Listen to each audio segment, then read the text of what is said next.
Mega TV viewers அனைவருக்கும் வணக்கம். நான் டாக்டர் நித்யா, சித்தா ஃபிசிஷியன்.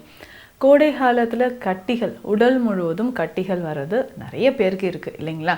இப்போது இது குழந்தைகளுக்குமே பார்த்தோம்னா உடலில் கட்டிகள் வருது. பெரும்பாலும் நிறைய பேருக்கு கண்களில் ஐலிட்ஸ் இருக்குது பார்த்தீங்களா, கண் இமைகளில் கட்டிகள் வந்துக்கிட்டே இருக்கும். கண் சிவந்து போகிறது, கண் இமைகளில் கட்டி வர்றது, உடல் முழுவதுமே எனக்கு சூட்டு கோப்புளம் அப்படின்னு சொல்லுவோம். ஸோ இந்த மாதிரி கோடை காலத்தில் வரக்கூடிய கட்டிகள் ஏன் வருது? பொதுவாகவே தண்ணீர் சத்து குறைவாக குடிக்கக்கூடிய நபர்கள், உடலில் அதிகமான உஷ்ணம் இருக்கக்கூடிய நபர்களுக்கு, ஸோ நம்ம சாப்பிடக்கூடிய உணவு ரொம்ப ஸ்பைசஸ் நிறைய இருக்கிறது, இல்லை காரமாக அசைவ உணவுகள் நிறைய சாப்பிட்றது, இந்த மாதிரி ஃபுட் ஹேபிட்ஸ் இருக்கிறவங்களுக்கு கட்டிகள் அதிகமாக வர வாய்ப்புகள் இருக்குங்க. இதை நம்ம சரி செய்கிறதுக்கு உணவு மூலயமாகவோ இல்லை என்னென்ன மூலிகைகள் இருக்குது அப்படின்றத நம்ம தெரிஞ்சுக்கலாம். பொதுவாக இந்த கட்டிகள் வர்றது தலையிலுமே நிறைய பேருக்கு இருக்கும். ஸோ ஹேரில் பார்த்திங்கன்னா ஒவ்வொரு ஹேர் ஃபாலிகல்ஸ்க்கும் இடையில நமக்கு கட்டிகள் அதிகமாக வரதை பார்க்குறோம். முதுகு பகுதியிலோ கைகளில் தொடைப்பகுதியில் எல்லாமே கட்டிகள் வருது. ஸோ நார்மலாக இந்த கட்டி சின்னதாக ஸ்டார்ட் ஆகிட்டு இருக்க உடலில் உஷ்ணம் அதிகமாக பெருசாக சீழ்கொடுத்து ரொம்ப வலியை கொடுக்கும். அதுவும் கண்களில் இருக்கிறது பார்த்தோம்னா கண்ணிலேயே திறக்கவே முடியல, எனக்கு ஐலிட்ஸ் ஓப்பன் பண்ணவே முடியல அப்படின்ற அளவுக்கு முகமே ஒரு பக்கம் வீங்கின மாதிரியும் கட்டிகள் வருது. இந்த கோடை காலத்தில் இந்த கட்டிகள் வராமல் இருக்க உணவு முறையில் நம்ம என்னெல்லாம் ஃபாலோ பண்ண வேண்டி இருக்குது? ஸோ பொதுவாகவே உடல் சூடு அதிகமாகாதபடி தான் நம்ம பார்த்துக்கணுங்க.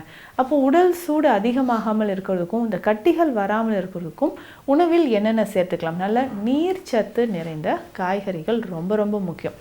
அப்படி நீர்ச்சத்து நிறைந்த காய்கறிகள் அப்படின்னு சொல்லும்பொழுது வெள்ளை பூசணி ரொம்ப முக்கியமானது.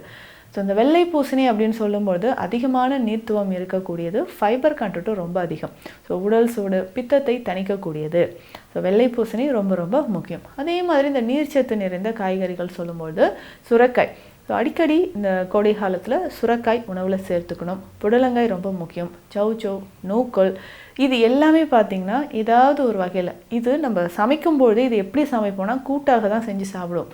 மற்ற வெஜிடபிள்ஸாவது நல்லா காரம் சேர்த்து ஆயிலில் நல்லா டீப் ஃப்ரை பண்ணி சாப்பிடுவோம். ஆனால் இந்த நீர்ச்சத்து இருக்கக்கூடிய காய்கறிகள் எல்லாமே உடல் சூட்டை தணிக்கக்கூடிய மாதிரி தான் அதனுடைய ப்ரிப்ரேஷனுமே இருக்குன்னு சொல்லலாம்.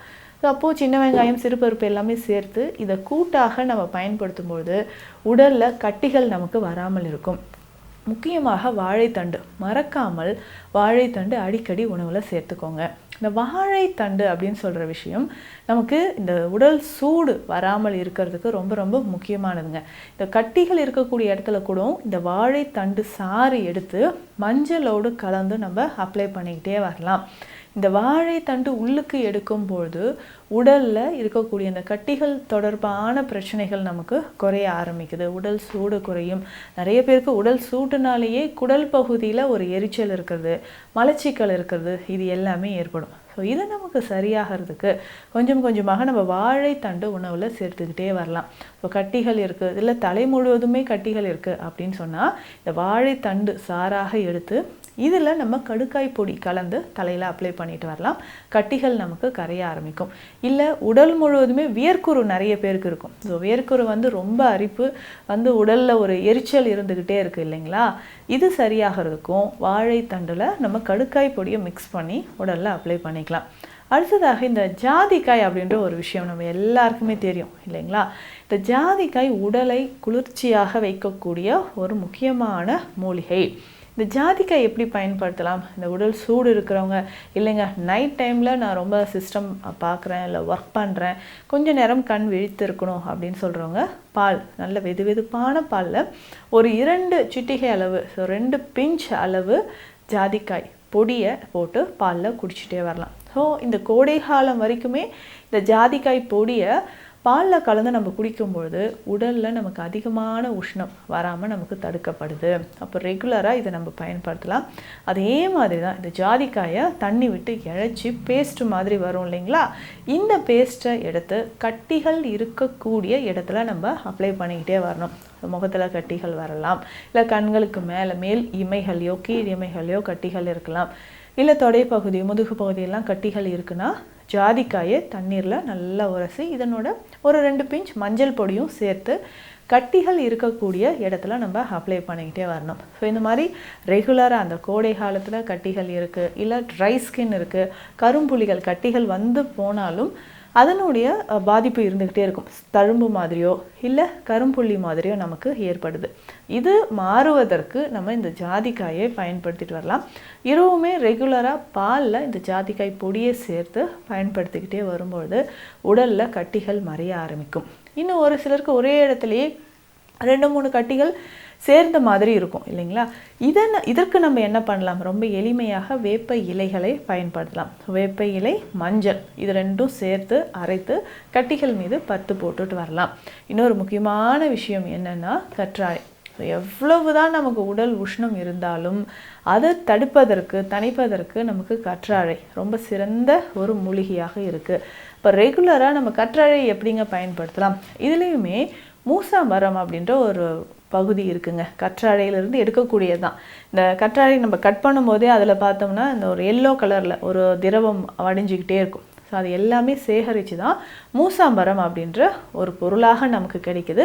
இதுவுமே நாட்டு மருந்து கடைகளில் இருக்கும். ஸோ இந்த மூசாம்பரம் என்ன பண்ணணும்னா நல்லா கட்டி மாதிரி கல் மாதிரி இருக்கும். தண்ணி விட்டு இதையே அரைச்சி இதையும் கட்டிகள் மேலே நம்ம பத்து போட்டுக்கிட்டே வரலாம். எப்போ நம்ம கட்டிகள் உடையிறதுக்கு நம்ம மருந்து போட்டாலும் அதில் கொஞ்சம் மஞ்சள் சேர்க்கறது ரொம்ப ரொம்ப நல்லது.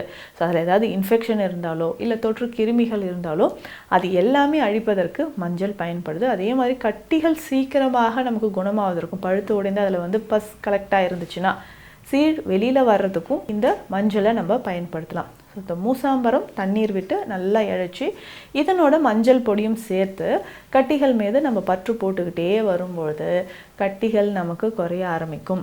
இப்போது பொதுவாகவே கோடை காலத்தில் நமக்கு கட்டிகள் அதிகமாக இருந்துச்சுன்னு வச்சுக்கோங்களேன், அதற்கு காரணம் நம்மளுடைய உடல் உஷ்ணம், பித்தம் அதிகரிக்கிறது.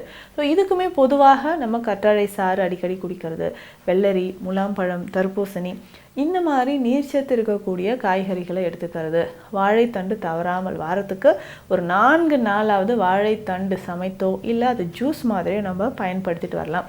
கண்டிப்பாக கட்டிகள் இருக்கக்கூடிய நபர்கள் என்ன பண்ணணும்னா சித்த மருத்துவத்தில் இருக்கிற சந்தனாதி தைலம் பயன்படுத்தலாம். ஸோ சந்தனாதி தைலம் உடல் முழுவதும் நம்ம அப்ளை பண்ணிட்டு வாரம் ஒரு முறை இது பண்ணால் கூட போதுங்க.